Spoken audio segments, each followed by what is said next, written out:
एक अभी बहुत चौंकाने वाली खबर आई है। उत्तर प्रदेश में 9,508 ऐसे विद्यालय हैं जिसमें मात्र एक शिक्षक हैं। इसका मतलब शिक्षा व्यवस्था को आप पूरी तरीके से भ्रष्ट कर रहे हैं, बर्बाद कर रहे हैं और खत्म कर रहे हैं। 20,000 ऐसे स्कूल हैं जिसमें बिजली ही नहीं है। अब आप सोचिए कि गर्मी के इन दिनों में बच्चे वहां कैसे पढ़ाई करेंगे। 66,398 मामले, 66,398 मामले महिला अपराध के उत्तर प्रदेश में दर्ज किए गए वर्ष 2024 में। यह भारतीय जनता पार्टी शासित राज्य है जहां पर योगी जी दावा करते हैं कि हमने महिलाओं को सुरक्षा दे रखी है, हम कानून व्यवस्था को बहुत दुरुस्त रखते हैं। नंबर 1 पर महिला अपराध में उत्तर प्रदेश। हर साल महिलाओं के खिलाफ हो रहे अपराध उत्तर प्रदेश में बढ़ रहे हैं। जो अभी उत्तर प्रदेश में सबसे ज्वलंत मुद्दा था स्मार्ट मीटर की लूट का, जिसमें बड़े पैमाने पर लोग गांवों में, शहरों में प्रीपेड मीटर उखाड़कर फेंक रहे थे। हमारी पार्टी ने भी पूरे उत्तर प्रदेश के अंदर स्मार्ट मीटर के खिलाफ, प्रीपेड मीटर के खिलाफ प्रदर्शन किया और भी स्थानीय स्तर पर दूसरे दलों ने और संगठनों ने प्रदर्शन किया। लोग खुद से भी निकलकर सामने आए। माताओं बहनों को हमने देखा कि अपना वो स्मार्ट मीटर उखाड़ कर फेंक रही थी। अलग अलग जिलों के दृश्य आए और सरकार के ऊपर एक भारी दबाव बना, जिसके कारण से smart meter, prepaid smart meter का फैसला उन्होंने अभी वापस लिया है। लेकिन खतरा टला नहीं है, यह हमको याद रखना चाहिए। प्रीपेड स्मार्ट मीटर पर इन्होंने रोक लगाई है, लेकिन जो पोस्टपेड स्मार्ट मीटर है वो अभी भी लगा रहेगा। और उसकी शिकायत क्या है? किसी का 600 बिल आता था, अब 3,000 आ रहा है। किसी का 2,000 बिल आता था, अब 10,000 बिल आ रहा है। तो आगे ये स्मार्ट मीटर, जो मैंने फिर पहले भी कहा था कि मिल्खा सिंह से तेज भाग रहा है, उसको पूरी तरीके से प्रतिबंधित किया जाए और यह स्मार्ट मीटर की लूट उत्तर प्रदेश में रोकी जाए। इसकी लड़ाई आगे भी जारी रहेगी। तात्कालिक तौर पर अभी प्रीपेड स्मार्ट मीटर रुका है, लेकिन पोस्टपेड स्मार्ट मीटर की भी लड़ाई हम लोग लड़ेंगे। बहुत मजबूती के साथ सड़कों पर उतरकर प्रीपेड स्मार्ट मीटर की लूट के खिलाफ लड़ाई लड़ी।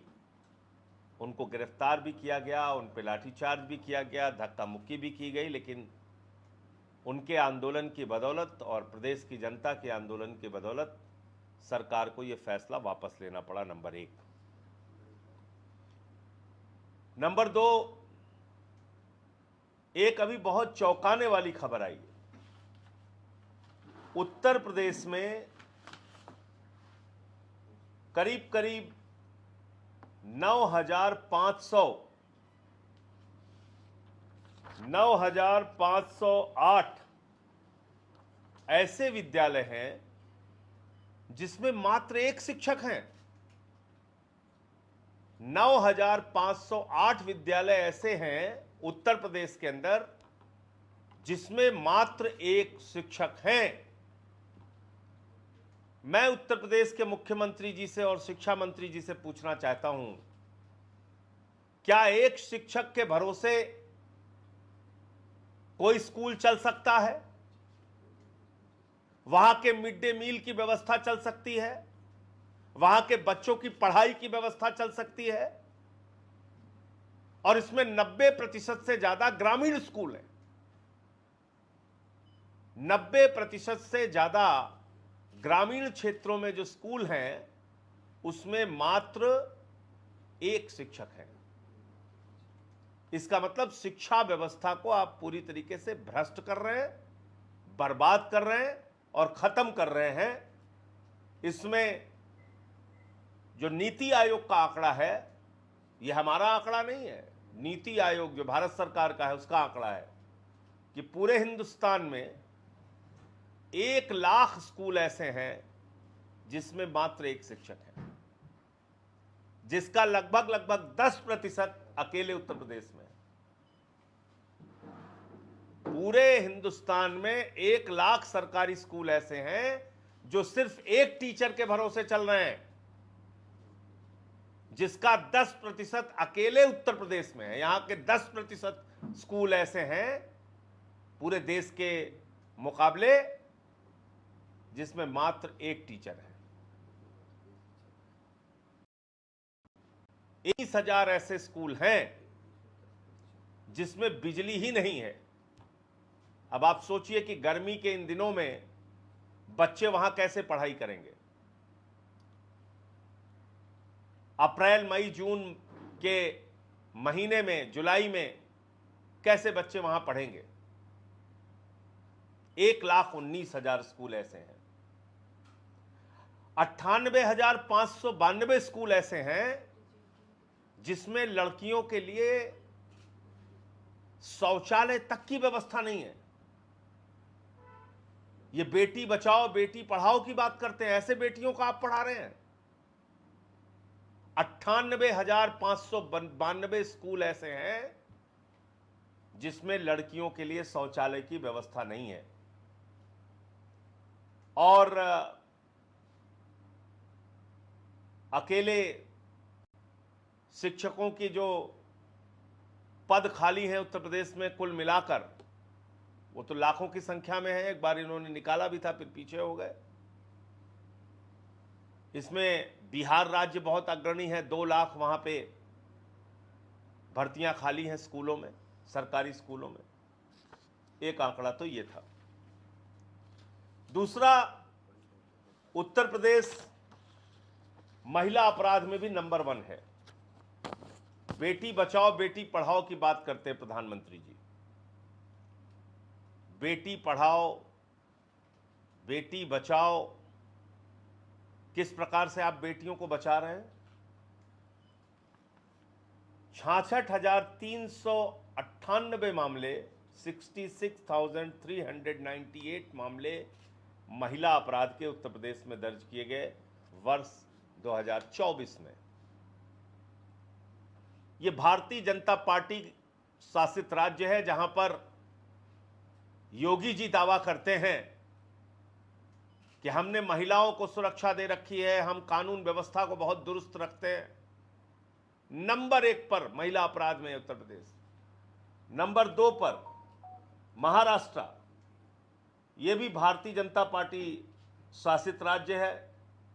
यहां 66,998 मामले दर्ज किए गए हैं।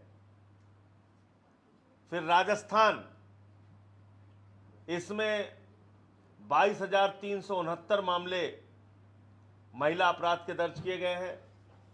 फिर बंगाल, 21,608 मामले महिला अपराध के दर्ज किए गए हैं। मध्य प्रदेश 10,927 मामले दर्ज किए गए हैं। अभी तो खैर बंगाल में भी शासन है, लेकिन अगर 24 का ही आंकड़ा मान ले तो ये 5 जो सबसे बड़े महिला अपराध के मामले में राज्य हैं, इनमें से 4 राज्य भारतीय जनता पार्टी शासित राज्य हैं। इसका मतलब आप कल्पना कीजिए कि महिला अपराध भाजपा शासित राज्यों में कितनी तेजी के साथ बढ़ रहा है, कितनी गुंडागर्दी हो रही है। और जब भारतीय जनता पार्टी और मोदी जी की सरकार और इनकी राज्य सरकारें खुद से बलात्कारियों को संरक्षण देंगी, महिला अपराध करने वालों को संरक्षण देंगी, तो महिलाओं की सुरक्षा कैसे होगी आप खुद से समझ सकते हैं। अकेले उत्तर प्रदेश की बात हम कर लेते हैं। वर्ष 2020 में महिला अपराध था 49,385, 21 में हो गया 56,083, 22 में हो गया 65,743, 23 में हो गया 66,381 और 24 में हो गया 66,398।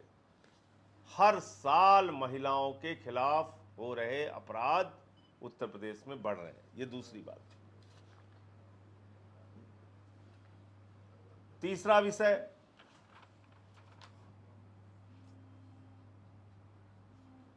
एक इस समय आपने देखा होगा, कल कई राज्यों के मुख्यमंत्री पहुंचे थे। अब किसानों की भी बात कर लेते हैं। कल बंगाल में कई राज्यों के मुख्यमंत्री पहुंचे थे, प्रधानमंत्री पहुंचे थे, गृह मंत्री पहुंचे थे।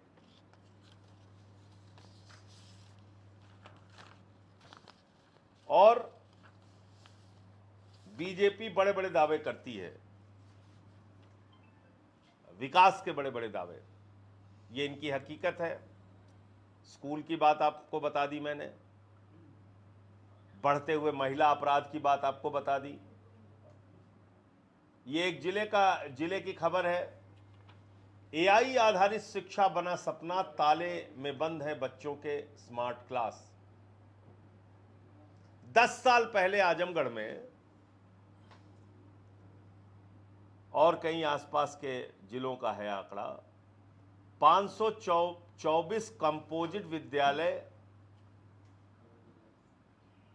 एआई की शिक्षा देने के उद्देश्य से, स्मार्ट क्लास देने के उद्देश्य से बनाए गए थे।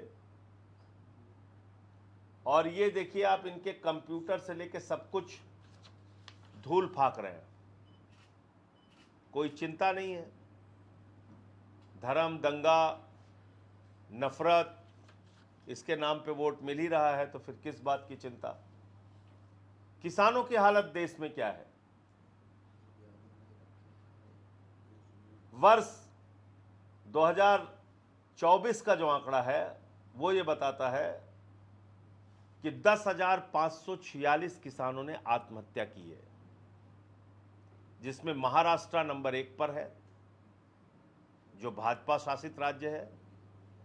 उत्तर प्रदेश में भी किसानों ने आत्महत्याएं की हैं,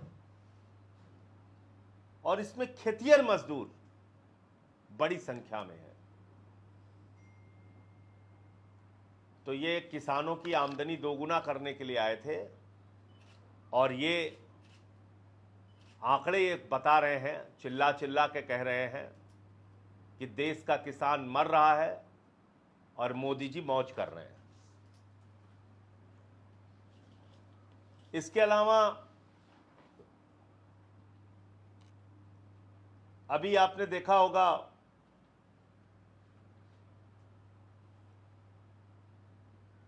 संजीव अरोड़ा की गिरफ्तारी की गई कल। बंगाल से खाली हुए, पंजाब में पहुंच गए। काम करने का तरीका क्या है हर राज्य में? ईडी का इस्तेमाल करो, सीबीआई का इस्तेमाल करो, चुनाव आयोग का इस्तेमाल करो, एसआईआर का घोटाला करो, बेईमानी करो, केंद्रीय सुरक्षा बल लगा दो और तानाशाही करके चुनाव जीत लो। इनके एक एजेंट बैठे हुए चुनाव आयोग में, ज्ञानेश कुमार, उनके माध्यम से पूरे देश में घोटाला कर करके ये चुनाव जीत रहे हैं। तो अभी मिशन पंजाब चल रहा है इनका। वहां आप देख रहे हैं हर दिन ईडी पहुंच रही है, हर दिन ईडी पहुंच जा रही है। पहले अशोक मित्तल क्या छापेमारी की, भाजपाइयों ने कहा अरे भ्रष्टाचारी हैं, भ्रष्टाचारी हैं, भ्रष्टाचारी हैं। फिर अशोक मित्तल भाजपा में चले गए, मोदी जी ने कहा वॉशिंग मशीन से धुल दिया, अब कोई दिक्कत नहीं। बाकी भी आम आदमी पार्टी के सांसदों को डराया धमकाया, अब वो उनके साथ चले गए। फिर संजीव अरोड़ा पे छापा मारा, संजीव अरोड़ा के छापे में कुछ नहीं मिला। 3 दिन तक छापेमारी चली उनके यहां, बोले कुछ नहीं मिला, अब क्या करें। बोले ऐसे काम नहीं चलेगा, कुछ नहीं मिला तो इसके ऊपर और दबाव बनाओ। तो कल पूरे दल बल के साथ ईडी वहां पे पहुंची। ईडी को मैं सुपारी किलर कहता हूं भारतीय जनता पार्टी का।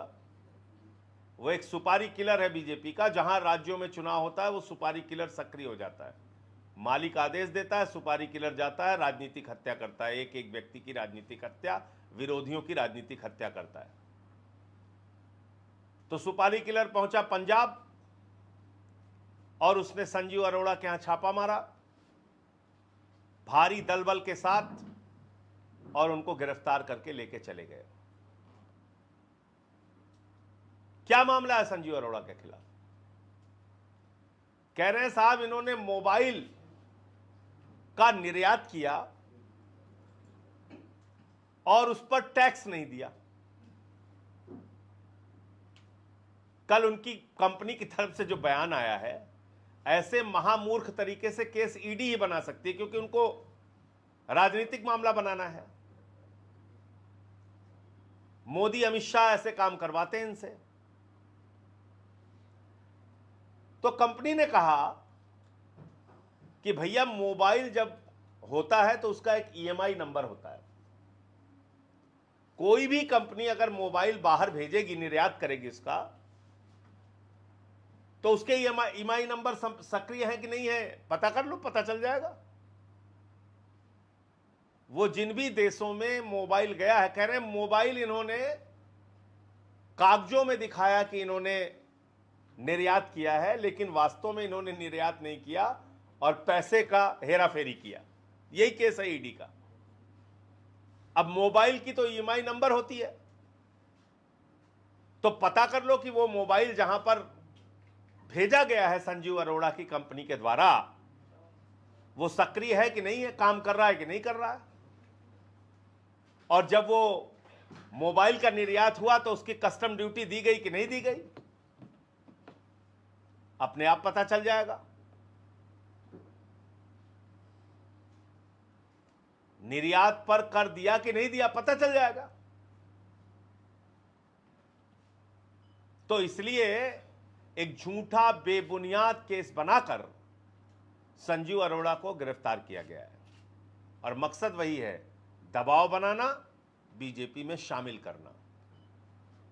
मैं आज आरएसएस, बीजेपी, नरेंद्र मोदी से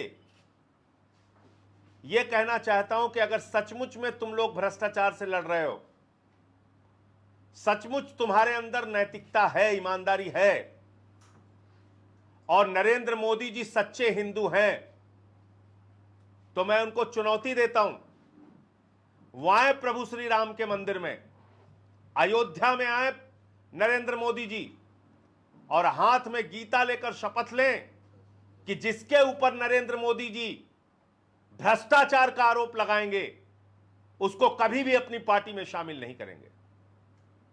कसम खाओ मोदी जी, आप गीता पे हाथ रख के कसम खाओ, प्रभु श्री राम के मंदिर में आके कसम खाओ। पूरा देश आपको देखेगा, लाइव चलेगा सारे टीवी चैनल पे। जिसके ऊपर आप भ्रष्टाचार का आरोप लगाते हैं उसको अपनी पार्टी में शामिल नहीं करेंगे। अगर आप सच्चे हिंदू हैं तो आप कसम खाइए। आपने तमाशा बना दिया। शुभेंदु अधिकारी पे आपने भ्रष्टाचार का आरोप लगाया था, उसको मुख्यमंत्री बना दिया। हेमंत विश्व शर्मा पे भ्रष्टाचार का आरोप लगाया था, उसको मुख्यमंत्री बना दिया।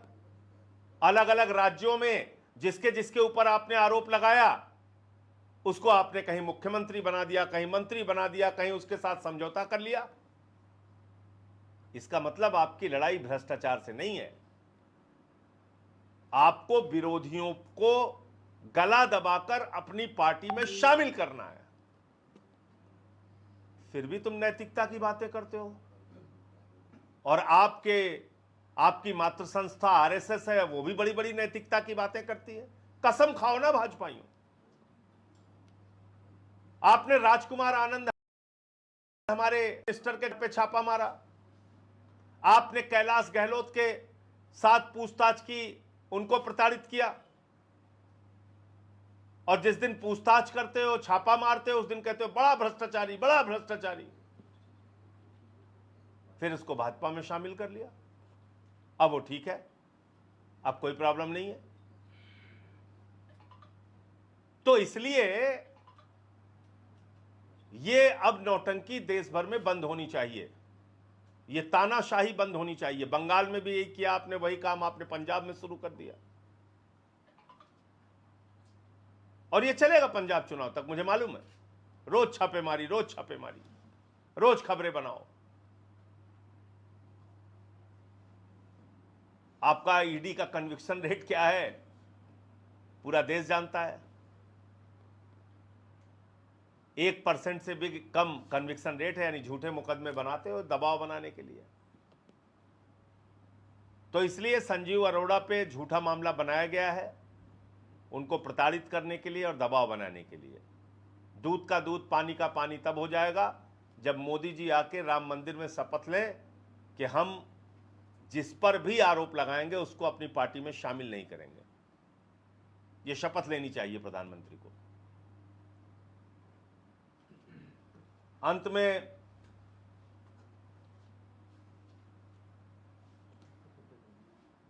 सोलह मई से हमारी जो पदयात्रा का मैं पहले भी आप लोगों को जानकारी दे चुका हूं, मेरठ से लेकर गाजियाबाद तक पदयात्रा होगी आम आदमी पार्टी की। 16 मई से 20 मई तक, इसके पहले हमने कई पदयात्राएं की हैं, सरयू से संगम तक, अयोध्या से प्रयागराज, उसके बाद रामपुर से अमरोहा, उसके बाद मिर्जापुर से सारनाथ, उसके बाद आगरा से मथुरा, और अब ये 5वें चरण की पदयात्रा क्रांति धरा मेरठ से 1857 की क्रांति भूमि मेरठ से शुरू होके 20 मई को गाजियाबाद में ख़त्म होगी। और इस पदयात्रा में हमारा वही मुद्दा है, रोजगार दो, सामाजिक न्याय दो। उत्तर प्रदेश में जिस तरह से जाति और धर्म के नाम पर भेदभाव हो रहा है, वो हमारे लोकतंत्र, संविधान और हमारी व्यवस्था के बिल्कुल खिलाफ है। जिस तरह से बेरोजगारों की फौज खड़ी की जा रही है, वो दुखद है, पीड़ादायक है, और लाठियों से उनको पीटा जा रहा है। जगह जगह हम लोग दृश्य देखते हैं। तो रोजगार दो और सामाजिक न्याय दो के सवाल पर मैं उत्तर प्रदेश की जनता से अपील करता हूं, आइए 16 मई को मेरठ पहुंचिए और हमारी पदयात्रा का हिस्सा बनिए। 16 मई से 20 मई तक ये पदयात्रा चलेगी।